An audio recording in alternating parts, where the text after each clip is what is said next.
በከተሞች እድገትና የመሰረተ ልማት ግንባታ ሂደት ውስጥ መሰረታዊ ከሆኑ ነገሮች አንዱ የኤሌክትሪክ ኃይል አቅርቦት ነው።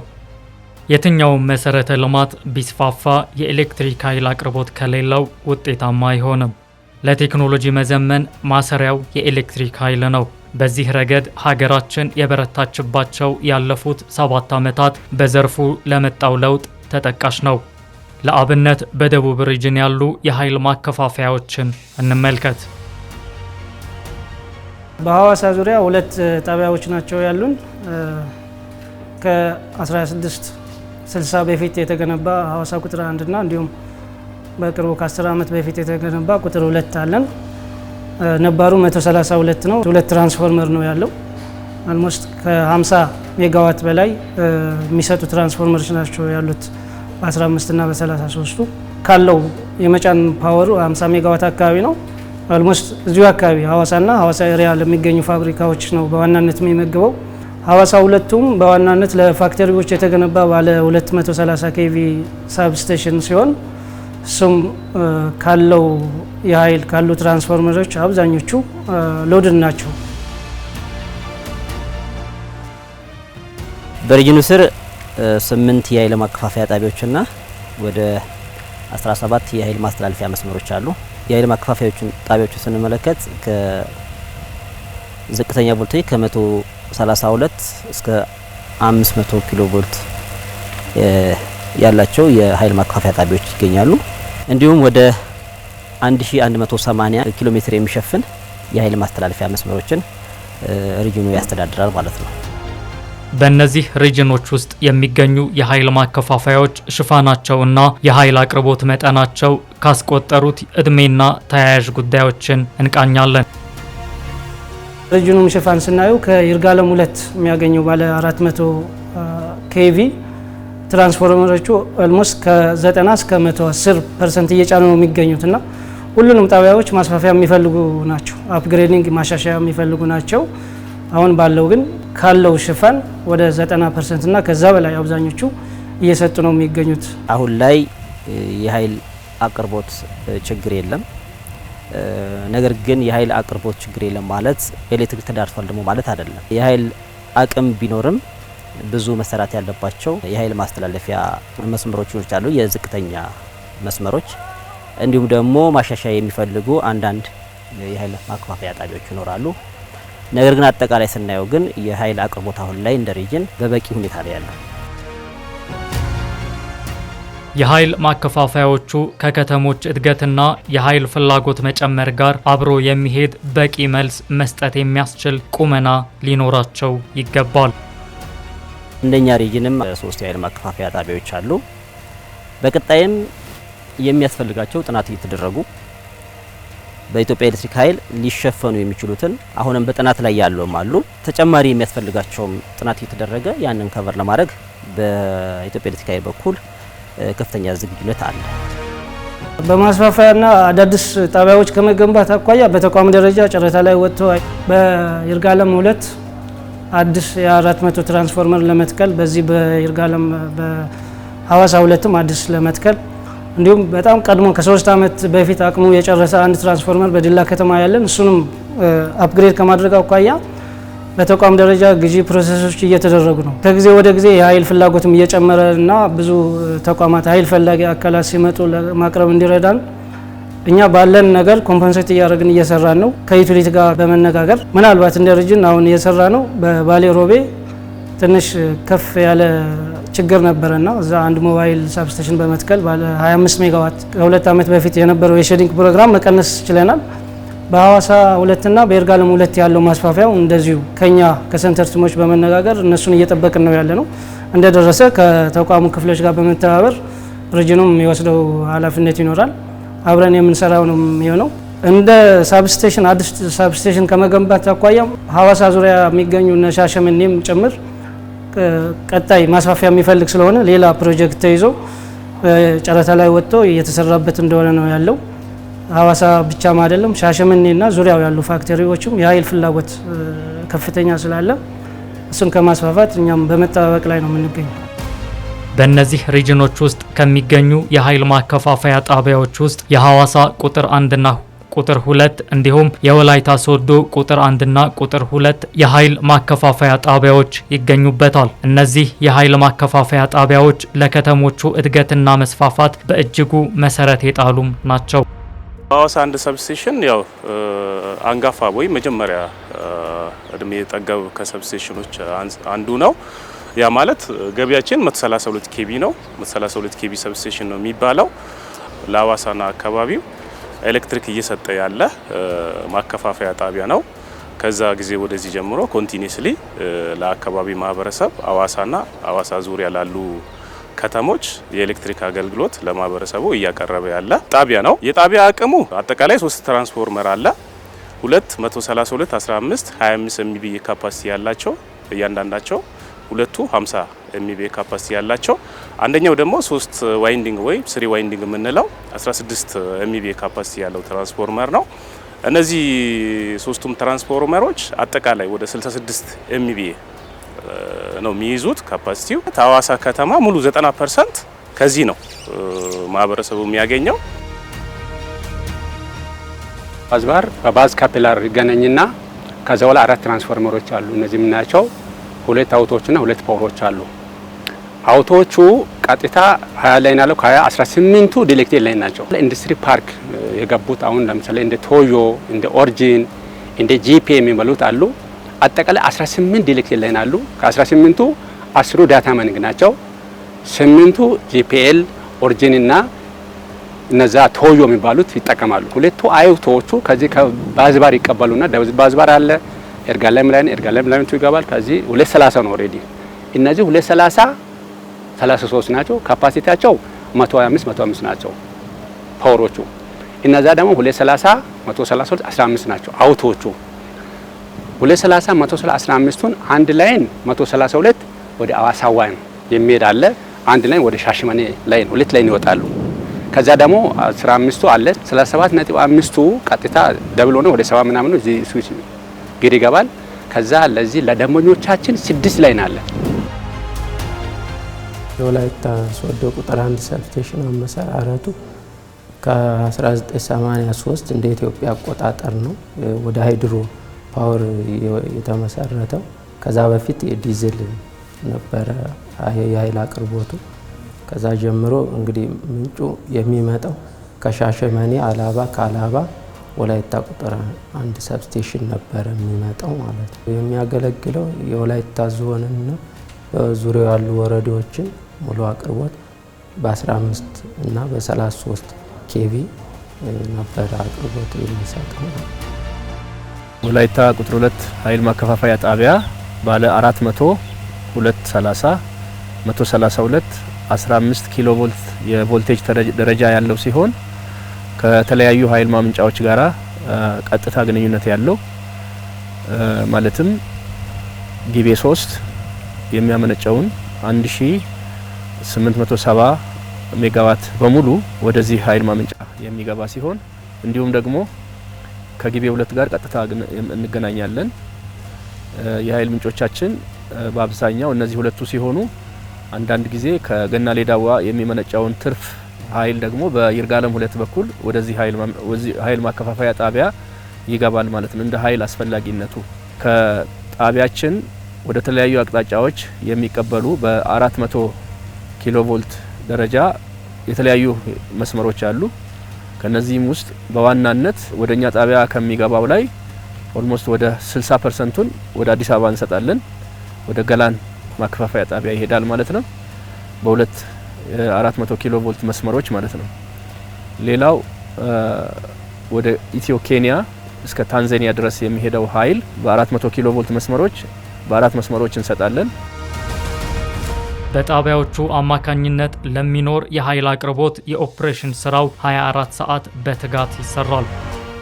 የጣቢያው እንግዲህ የኦፕሬሽን ሂደቱ የሚከናወነው ልክ በ24 ሰዓት ነው ሰርቪስ አገልግሎት የሚሰጠው። በ24 ሰዓት ውስጥ በሽፍት ነው። በየ8 ሰዓቱ የቴክኒክ ባለሙያዎቹ እየገቡ የኦፕሬሽን ስራውን ለ24 ሰዓት ይሳለጣል ማለት ነው። የኢትዮጵያ ኤሌክትሪክ ኃይል በኃይል አቅርቦት ውስጥ ከዘመኑና ከፍላጎቶች ጋር የተጣጣመ ኃይል ለማቅረብ ይረዳው ዘንድ የተለያዩ ስራዎችንም እየሰራ ይገኛል። አሁን ባለው ሲቹዌሽን ለልማትም ይሁን ለአዲስ ደንበኛ የመስጠት አቅሙ ኦሬዲ 100% ነው። ስለዚህ ብዙ ጊዜ እንደው ብዙ የደንበኛ ጥያቄ አለ፣ የልማት ጥያቄ አለ፣ ኢንቨስትመንት ጥያቄ አለ። ያንን ለማስተናገድ ወደዛ ወደ ቁጥር 2 ነው ሽፍት እየተደረገ ያለው። ስለዚህ ይሄ አቅም መስጠት የምችለው ከዚህ በኋላ አፕዴት ከተደረገ ወይም ጣቢያው አቅሙ ካደገ የመስጠት አቅም ይኖራል እንጂ አሁን ባለው ሁኔታ አሁን መሬት ላይ ባለው ሁኔታ ይሄ ጣቢያ ለአዳዲስ ደንበኞች የማስተናገድ አቅሙ 100% ጭኖን ስላለ ከዚህ በኋላ ምን ያስፈልጋል የሚለው ያው ተቋሙ የወሰደው አሳይመንት አለ ጣቢያን የማሳደግ አሁን በሂደት ላይ ነው ያለው። ለምሳሌ የ33 ስዊች ጊር ኦሬዲ ግዢ ተደርጎ ወደ ስራ ይገባል። ስለዚህ ተቋሙ እያደረገ ያለው ምንድነው? መጀመሪያ ዳታ ከኛ ይወስዳል። ይሄ ጣቢያ በምን መሰረት ነው ማደግ ያለበት፣ ሲያድግ ደግሞ እንዴት ነው መጀመሪያ እድገቱ አገልግሎት መስጠት የሚችሉ እቃዎችን ሞደርናይዝ ማድረግ ነው።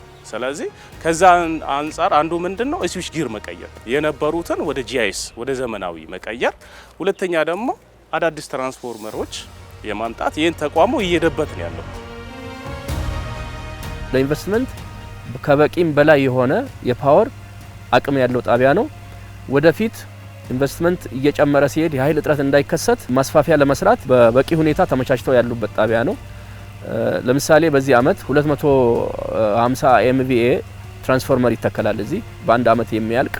ይሄ ማለት ደግሞ አሁን ያለውን 750 ኤምቪኤ የትራንስፎርመር አቅም ወደ 1000 ከፍ ያደርገዋል ማለት ነው። ስለዚህ ለብዙ አመታት የሚቆይ የፓወር አቅም ያለን መሆኑን መግለጽ ወዳለሁ። ኦሬዲ እዚህ ጣቢያውን 6 ትራንስፎርመር ነው። ያ አውቶ ትራንስፎርመር ማለት ስቲል አንዱ ሁለቱ አውቶ እስካሁን ድረስ አዋሳ 28 ሜጋዋት ነው የሚጠቀመው። አሁን ተጨማሪ ስንት ይቀራል? ወደ 40 35 ነው 36 አለ ገና ለከተማው የሚሆን። አሁንም ከተማው የሚፈልግ ከሆነ በ15 ሰዓት ችግር የለብንም አለ። ትንሽ የ33 ሰዓት ዲሌክት ላይ ነው ትንሽ ያለቀ ስለሆነ እሱም ያው እንዳልከውም ተጀምሯል። ደግሞ ያደገ ስለመጣ ተጨማሪ እዚህ ጣቢያ ላይም አሁን ተጨማሪ አውቶ ትራንስፎርመሮች እንዲገቡ ያው ቦታ መረጣ አንዳንዴ ከሄድ ኦፊስ ኢንጂነሪንግ ክፍል እየመጣ ያው እያናገሩ ነው የሚሄዱት። ተጨማሪ ያ ነገርም ታስቧል ማለት ነው። እነዚህ የኃይል ማከፋፈያ ጣቢያዎች በአቅራቢያቸው ያሉ ከተሞችን ኢኮኖሚ እንዲነቃቃ በማድረግ ረገድ ሞተር ሆነዋል።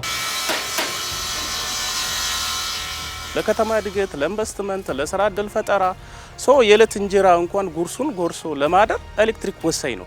ከመጀመሪያም ጀምሮ አዋሳ ከተማ ለዚህ ደግሞ በጣም በቃላት አሁን እኔ መግለጽ ከሚችለው በላይ አስተዋጽኦ አድርጓል። በከፍተኛ ሁኔታ ያነቃቃ መሆኑን ማሳያው ምንድነው? ለምሳሌ ከ5 አመት በፊት የዚህ የወላይታ ከተማ የኤሌክትሪክ ፍጆታ 5 ሜጋዋት አይሞላም። አሁን ከዚህ ጣቢያ ብቻ እንኳን ከ40 ሜጋዋት በላይ ለከተማው። ይሄ ማለት ስንት መቶ እጥፍ ኢኮኖሚው እንዳደገ ያሳያል። አሁን ሐዋሳ ከተማው በጣም እያደገ ነው። ብዙ ፋብሪካዎችም አሉ። ብዙ ደግሞ የዚህ ቱሪስት ሆቴሎችም እየተመሰረቱና ተጠቃሚ ከዚህ የሚወጣው ኃይል በብዛት ሰብስቴሽን አንድ ላይን 6 የሚባለው ወደ ወንዶ ገነት የሚሄደው እንጂ በብዛት እዚህ አካባቢ ነው፣ ከተማ ላይ ነው የሚውለው።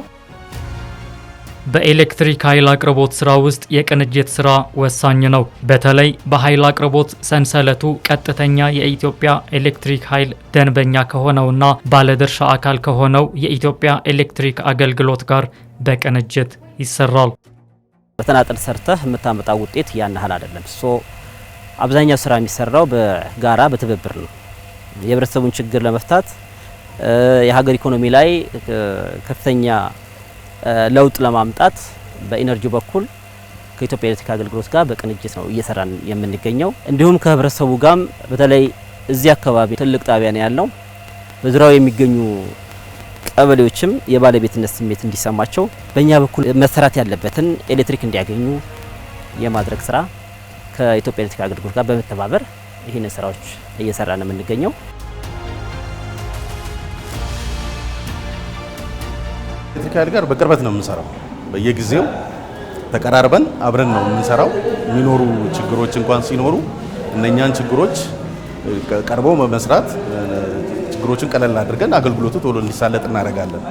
በእኛም ሳይድ ያሉ ችግሮች ካሉ ችግሮችን መስመር ላይ ቶሎ እንዲጸዳ በማድረግ እንዲሁም ደግሞ ሰብስቴሽን ላይ ያሉ የኢትዮጵያ ኤሌክትሪክ ኃይል ሰራተኞችም የሚሰጡንን ፊድባክ በመውሰድ በጋራ ያው የተሻለ አገልግሎት ለመስጠት የጋራ መድረኮች አሉ።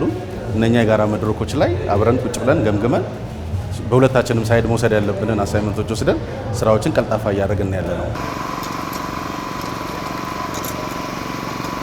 ሪሃቢሊቴሽን ስራዎች የመስራት ብልሽትም ሲኖር ወዲያው ለማግኘትም የሚጠቅሙ መስመሮቹ እንዲታዩ አድርገን ነው የሰራናቸው፣ ክሊርም ያደረግናቸው። ስለዚህ አሁን ባለው ኮንዲሽን እንደ ወላይታ ሪጅን ከኢፒ ጋር ያለውን ኮሚኒኬሽን ጥሩ አድርገን ያሉ ማህበረሰብ ተጠቃሚ ከማድረግ አንጻር የሚፈጠሩ ችግሮችንም እየተናበብን እየሰራን ነው። የኤሌክትሪክ ኃይል አቅርቦት ለሐዋሳና ለወላይታ ከተሞች እድገት የተጫወተው ሚና አይተኬ ነው። ኃይል ፍላጎቱ በጣም እየጨመረ ነው የሚገኘው። ይሄ ከኢኮኖሚ እንቅስቃሴው በስፋት መጨመሩ ነው የሚያሳየው ማለት ነው። በከተማችን ውስጥ ያለው የኢኮኖሚ እንቅስቃሴ በጣም በስፋት ጨምሯል። ይሄ ደግሞ ኃይል ይፈልጋል። ለዚህ ደግሞ ኃይል በብቃት ለማዳረስ የተገነቡ ጣቢያዎች ጥሩ አቅም ሆኖናል ማለት እንደኛ ከተማ።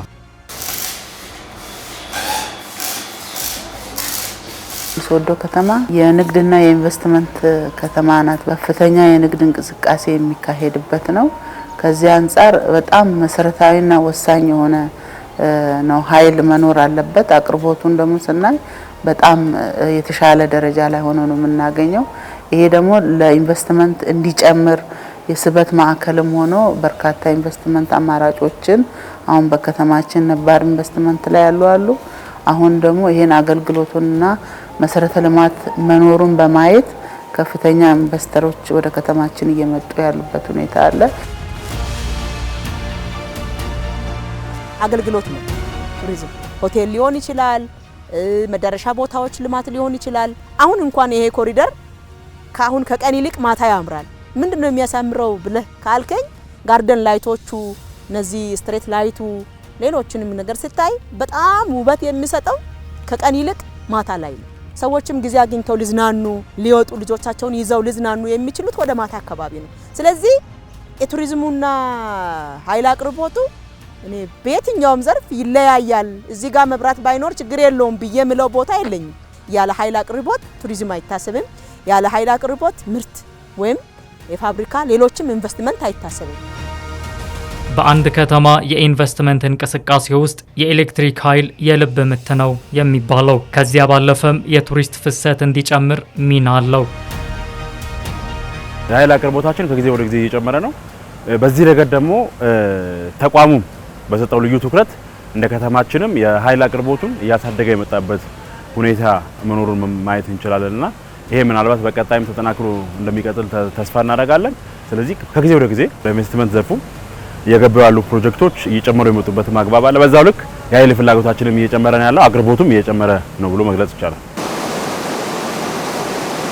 የኃይል አቅርቦቱን ለማሳለጥ የሁለተኛ ማሰራጫ ጣቢያ ተገንብቷል በቅርቡ። ስለዚህ ይሄ ከተገነባ በኋላ በተለይ የነበረውን መቆራረጥ የቀረፈበት ሁኔታ ነው ያለው። ከዚህ በፊት የነበረው የኃይል እጥረት ነው የነበረው። የኃይል እጥረቱም ከጊዜ ወደ ጊዜ እየተቀረፈ መጥቷል። አሁን ያሉት የትልቅ ኢንዱስትሪዎች አሉ በከተማችን ውስጥ። እነዚህ ኢንዱስትሪዎችም የራሳቸው መስመር ተሰጥቷቸው ኃይል አቅርቦቱን ከአገልግሎት ሰጪ ተቋማትም ጋር ተያይዞ ያለው የማሳለጥ ሁኔታዎች ተሰርቷል ማለት ነው። አሁን በከተማችን በተለይ ከቅርብ ጊዜ ወዲህ የቱሪዝም ፍሰቱ የእንግዳ ወደዚህ የሚመጣበት ሁኔታ በጣም እየጨመረ መጥቷል። ከዚህ ጋር ተያይዞ ሆቴሎች እና አገልግሎት ሰጪ ተቋማት የተሳለጠ አገልግሎት እንዲሰጡ የኃይል አቅርቦቱ በጣም ወሳኝ ነው። ከዚህ ጋር ተያይዞ አሁን በተለይ ሁለተኛ ጣቢያ ከተገነባ በኋላ የኃይል አቅርቦቱ በጥሩ ሁኔታ የጨመረበት ሁኔታ ነው ያለው። የኢትዮጵያ ኤሌክትሪክ ኃይል በወሰዳቸው የለውጥ ስራዎች ምክንያት የተቀላጠፈ አገልግሎት መስጠቱ ለከተሞቹ ስራ መቃናት ምክንያትም ሆኗል።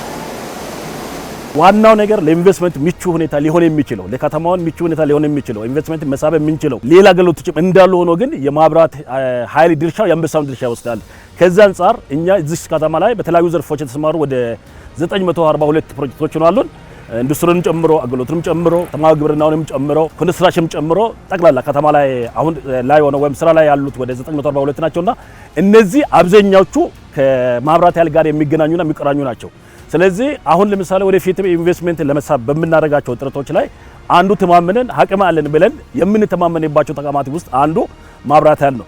ከዚህ በፊት የነበረው ዲድላይንስ ከዚህ በፊት የነበረው ወታች ሆኖ አሰራሮች አሁን ተፈቶ በምንፈልገውና በምንጠይቀው ደረጃ ላይ ፈጣን ምላሽ እየሰጡ ስለሆነ ለኮሪደር ልማታችንም ለኢንቨስትመንትንም ለከተማችን ላይ የላቀ አስተዋጽኦ እያደረጉ ይገኛሉ። ላሾ ሳብስቴሽን ሶዶ ላይ የሚገኝ ነው ጊቤ 3 ኃይል ማመንጫ። ከዚህ አንፃር የተሻለ እድሎች ኦፖርቹኒቲዎች አሉ ብሎ መግለጽ ይቻላል። እንደዚሁም ደግሞ ከአቅርቦቱም እንደዚሁም በዘርፉ በተለይ ኢንቨስትመንት ዘርፍ ላይ በአገልግሎት በኢንዱስትሪና በግብርና ዘርፍ ተማርተው ለሚገኙት የተለያዩ ኢንቨስተሮችም ጭምር ሰፊ ኃይል በማቅረብ ረገድ ትልቅ አስተዋጽኦ እያደረገና ለከተማችንም ተጨማሪ ኃይል አቅም እየፈጠረ ያለ ነው ብሎ መግለጽ ይቻላል። ከተሞች ለተለያዩ ዘርፎች ማዕከል ለመሆን በሚሰሯቸው ስራዎች ውስጥ የኃይል አቅርቦት በግንባር ቀደምትነት ተፈላጊ ነው። ከዛ ባለፈ የነዋሪዎቻቸውን ኑሮ በማዘመን ረገድም መደላድል የሆናቸው የኤሌክትሪክ ኃይል አቅርቦት ነው። ወላይታ ሶዶ እንግዲህ የጤና ሀብ ብለን መውሰድ እንችላለን። በመንግስት ሆስፒታልም በግል ሆስፒታልም ክሊኒክም በጣም በርካታ አሉ። በርካታ ደግሞ የተማሩ ዶክተሮች የሚፈሩበት አካባቢ ነው። ያ ደግሞ የጠቀመው ምንድነው እየተደራጁም ጭምር የመንግስት እንደተጠበቀ ሆኖ የግል ሆስፒታሎችን በስፋት ከመኖሩ የተነሳ ይሄን አቅርቦቱን ለህዝብ ተደራሽ ለማድረግ እንግዲህ ኃይል እጅግ በጣም ወሳኝ ሆኖ ነው ያገኘ ነው። የኃይል አቅርቦቱ ፈታኝ አልሆነም።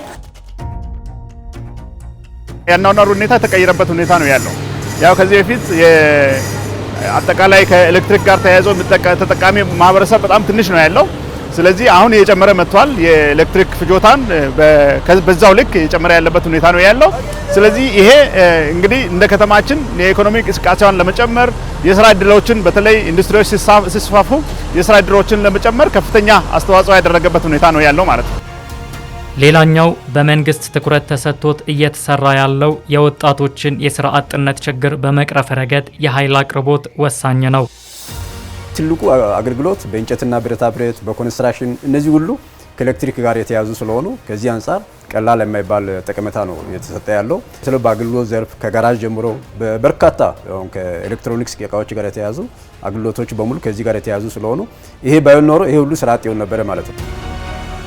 የሀገራችን ራስ ምታት ከሆኑ ጉዳዮች ውስጥ ከገጠር ወደ ከተማ የሚደረግ ከፍተኛ ፍልሰት ይጠቀሳል። ይህ ፍልሰት መሰረት የሚያደርገው ደግሞ ዘመናዊ ህይወትን ፍለጋ ሲሆን የሚታሰበውም የተሻለ ህይወት ከኃይል አቅርቦት ጋር የተቆራኘ መሆኑ ነው።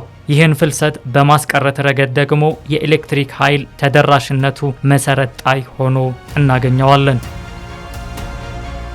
ከተማ እያደገ በሄደ ቁጥር ፍልሰትም ይኖራል። ከገጠር ወደ ከተማ አንዱ ፍልሰቱ ምክንያት የተሻለ በተለይ መብራት ያለበት የተሻለ አገልግሎት ተብሎ ነው። ግን አሁን ባለበት ሁኔታ ለኛ ወደ 6-7 አቅራቢያ ያሉ ታዳጊ ከተሞች አሉ። ስለዚህ እነዚህ ከተሞች ኤሌክትሪክ ኃይል እንደኛ አካባቢ እዛው ባገኘው ቁጥር ምንድነው እዛው ላይ የመቆየት እድል አለ ማለት ነው። የግድ ከተማ ባልተመቻቸ ሁኔታ ላይ በችግር ውስጥ ከተማ ገብቶ መጨናነቅ ወይም ሌላ እንትን መኖር የለበትምና ሁሉ ነገር እዚህ ጋር ማቅረብ ስለማንችል አቅራቢያ ባሉት ከተሞችም ደግሞ የኤሌክትሪክ አቅርቦትም ጭምር ያለባቸው ጭምር ስለሆኑ አሁን እየሰራን ያለ ነው እዛ የማቆየ ስራ ነው። እጅግ በጣም ስራችን አቃለዋል ማለት ይቻላል። እጅግ በጣም አሁን እኛ በእጅ አሽተን ምናምን 2 ቀን ማንጨርሰውን በተኩል ደቂቃ ውስጥ በኤሌክትሪክ ተጠቅመን እናሻለን፣ ወዲያው እናዘጋጃለን። 30-40 እቃ በአንድ ቀን ማምረት ይችላል ማለት በማብራት ይገዛ ነው ማለት ነው።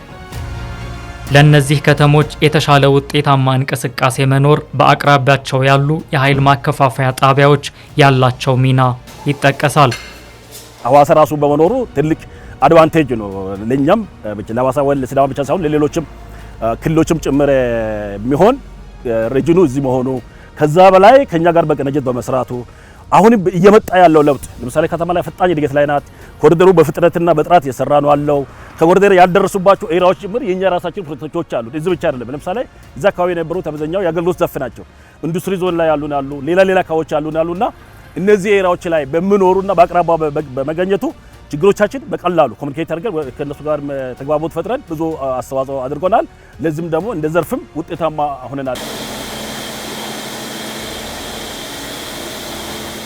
የግል ባለሀብቱ ወደ ኢንዱስትሪ በሚገባበት ሰዓት በዋናነት ከሚያነሳቸው ጥያቄዎች አንዱ የኃይል አቅርቦት ነው በነገራችን ላይ።